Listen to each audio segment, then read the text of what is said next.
안녕하십니까, 잭입니다. 이전 영상에서 방송 불가가 되었던 또는 재미있는 광고 영상을 소개시켜 드렸습니다.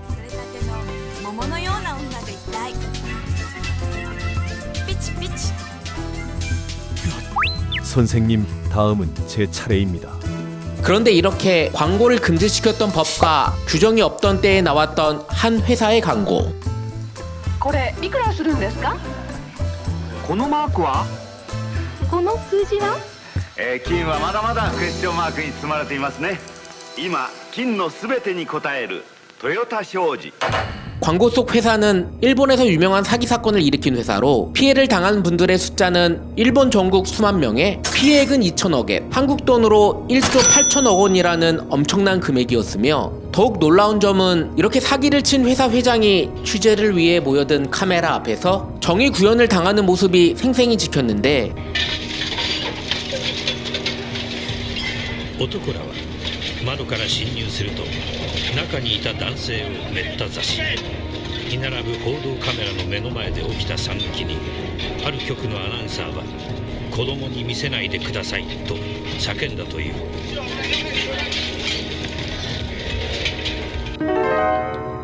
과연 어떻게 이렇게 사기 광고가 버젓이 공중파 방송에 나왔으며 또 어떤 수법을 써서 그렇게 큰 금액을 사기를 칠 수 있었는지 지금부터 소개시켜 드리겠습니다. トヨタゴールド。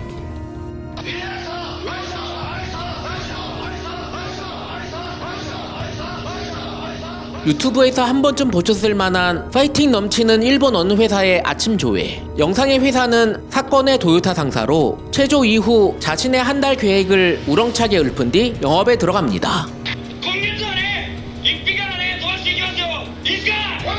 それには今日新規メンタモノタラ一本目粘ってとにかくお客さんと勝負して今日一日ね目いっぱいやってください。 이 토요타 상사의 회장은 나가노 카즈오로 토요타 자동차가 있는 아이치현 위쪽에 시라카와고로 유명한 기우현에서 태어났습니다. 얼핏 이름만 들으면 일본에서 그리고 세계적으로 손꼽히는 토요타 그룹과 연관이 있는 것처럼 보이지만 사실은 전혀 관련이 없는 회사로, 단지 회장이었던 나가노가 중학교 졸업 후 토요타 그룹의 자동차 부품 관련 회사에서 잠시 일했던 경험이 있었기에 사명을 정한 것이었으며, 또한 이걸 이용해서 연세가 많은 노인분들을 속일 수 있었습니다. 그리고 이 토요타 상사의 사기 수법을 설명드리기에 앞서 이해를 도와드리기 위하여 사건이 발생했던 일본 사회 분위기를 말씀드리자면, 1980년대 초는 전세계가 인플레이션 시기였고 일본은 이때 고도 성장을 하고 있었기에 자산이 많아진 일본인들은 재테크에 관심이 높아져 다들 아시다시피 부동산 등 여러 곳에 투자를 하였고 그중 하나가 금이었습니다. 때문에 1981년 일본에서는 금 수입량이 사상 최고를 기록하였고, 이때 등장한 것이 토요타 상사의 순금 해밀리 계약이었습니다.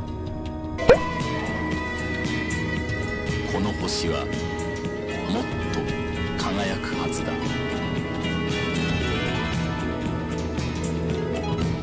ブランドジュエリートヨタゴールド。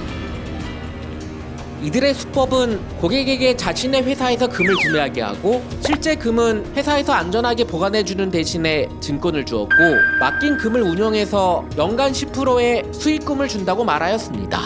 물론 이 방법은 지금은 누구라도 잘 알고 있는 폰지 사기이지만 약 40년 전인 1980년대에는 생소하였기에 쉽게 속일 수 있었습니다. 또한 고객이 이들에게 구입한 금괴는 사실상 존재하지 않았는데, 심지어 본사와 각 지점에 전시되어 있던 금괴조차 사실은 모조품이었다고 합니다. ちょっと持たせてもらってよろしいですか？はい。あ、やっぱりこうずっしりそうですね。きますね。はい。へえ。あ、ちゃんとこう。はい、覗いて。やっぱりです。 그리고 이들의 타겟이 되는 고객을 모집하는 방법. 먼저 사무실에서 독거 노인의 가정집을 중심으로 무작위로 전화를 걸어 타겟을 선별합니다. 지금은 개인정보 보호 등으로 함부로 전화를 걸 수도 없고 알 수도 없었지만, 당시에는 공중전화기에 이렇게 전화번호부가 있어 손쉽게 정보를 얻을 수 있었습니다. 그리고 전화를 걸었을 때 가능성이 있다고 판단하면 바로 영업사원이 집으로 방문하여 상품 가입을 권유하였는데, 이런 일련의 과정들이 교육용 비디오 테이프로 전부 준비가 되어 있었습니다. 이런 교육을 약 10일간 받으며 교육을 끝마친 영업사원들은 집으로 방문합니다. 처음에는 금에 관련된 이야기는 일치하지 않고 외로운 독거노인들의 말벗이 되어 인간관계를 쌓은 뒤 어느 정도 친분이 쌓였다 싶으면 바로 상품을 권유합니다. 일본의 고령자분들은 은행에 돈을 맡기지 않고 현금을 보관하는 경우가 많아 성공하면 바로 가지고 올 수가 있었는데 현금을 집에 많이 보관하는 이유는 이전 영상에서 자세한 설명이 있어 혹시 관심이 있으신 분들은 시청 부탁드리겠습니다. 또 독거노인이 아닌 경우에는 어느 정도 경력이 있는 영업사원이 출동하였는데 일단 집에 들어가게 되면 金を持つにも資金がないですし 이렇게 현금이 없다고 해도 5시간 동안 끊임없이 권유를 해 마지막에는 반드시 영업을 따냅니다. 奥さん何言うてますの？今私が話しているのはね、この金貯金いうのは新たにお金を貯めてというんじゃないんですよ。奥さん言うてやったやんさっきほら。今やってる定期貯金、それをただ移し替えるだけなんですから。今こんだけ率の悪い貯金をいい方に移し替えるだけなんですから、奥さん別にそんな警戒心解いてね、ほらリラックスリラックス奥さんいう形でずーっと崩していくわな。私はね、山下さんのことを思って言ってるんですよ。老後にスズメの涙ほどの年金だけじゃ旦那さんと二人美味しいものも食べられへん。奥さんどう思います？惨めやな。そやから今のうちに老後の資金貯めておかんとね。そんなん言うても主人に相談せなあかん。こういう風に帰ってきた場合ね、やっぱりイエスバット法でいいですね。まず相手の言うことは一つ一つ肯定してやる。肯定やって相手にね勘の触らん程度に今度は否定に入るわけですよね。それはごもっともですわ奥さん。しかし奥さんね、よーく考えてくださいよ。ご主人というのは働き蜂ですわ。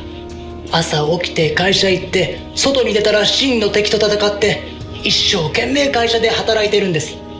で、家庭を守るのは奥様のお務めです。そうでしょ？ね、今日私と会えたことは一つのご縁と思ってね。だからいわゆる貯金の面ではあなたがボスですよと、悪いことするんじゃないんですよという罪悪感をきちっと取り除いていってやるということだ。じゃあ早速会社に電話入れて、まずは金の在庫があるか聞いてみますわ。では失礼して上がらせてもらいますわ。電話によるキャッチボール、いわゆる煽りね。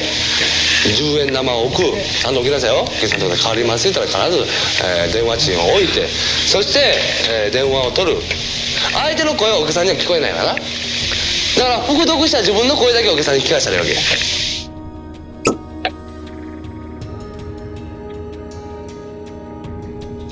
お疲れ様です。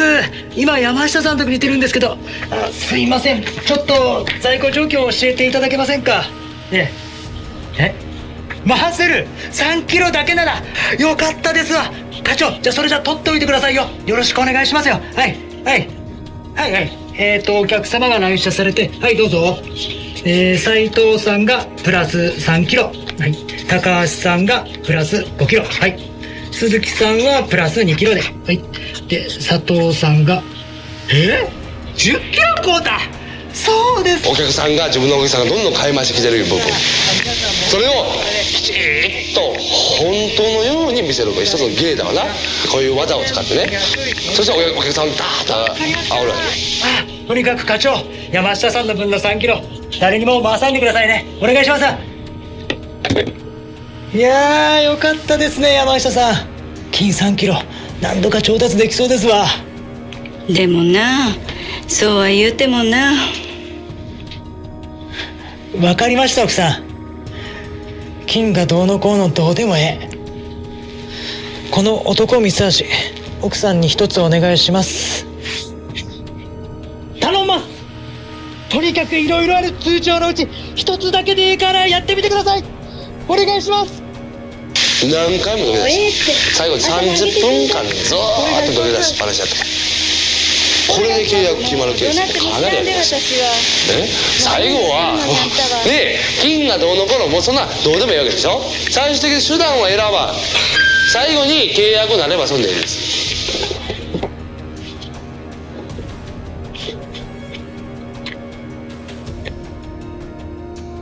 ほら、これでどんだけ買えるんや。絶対に契約できるコツ、これを教えてあげましょう。ね、契約するまで家を出んことです。 이렇게 우수한 영업사원을 기르기 위하여 실적을 표로 아침마다 계속 보여주고 まず皆さんが欲望を燃やすこと、欲望のないところに目標はない。継続は力です。目いっぱい頑張ってください。お願いします。 그리고 매출 성과에 따라 분류를 하여 경쟁 심리를 부추깁니다. 보시면 피라나 군단, 카미카제 부대 등 이름만 보셔도 이들이 어떻게 했을지 짐작이 가실 겁니다. 그리고 영업사원들이 방문하였을 때 사람들이 잘 속게 하기 위하여 광고 활동을 한 것 외에도 여러 이벤트 활동 등으로 사람들의 주목을 이끌었으며 本日はトヨタゴールドフェスティバル多数の皆様方ご参集いただきまして誠にありがとうございます。 그러나 이상하게도 카메라 등 미디어에 노출을 꺼려하던 회장 나가노 카즈오. 영상이 길어져 2부에 이어서 설명드리도록 하겠습니다. 이번에 준비한 이야기는 여기까지입니다. 오늘도 영상을 끝까지 시청해주셔서 감사드리며 영상이 재미있으셨다면 좋아요와 구독도 같이 부탁드리겠습니다. 감사합니다.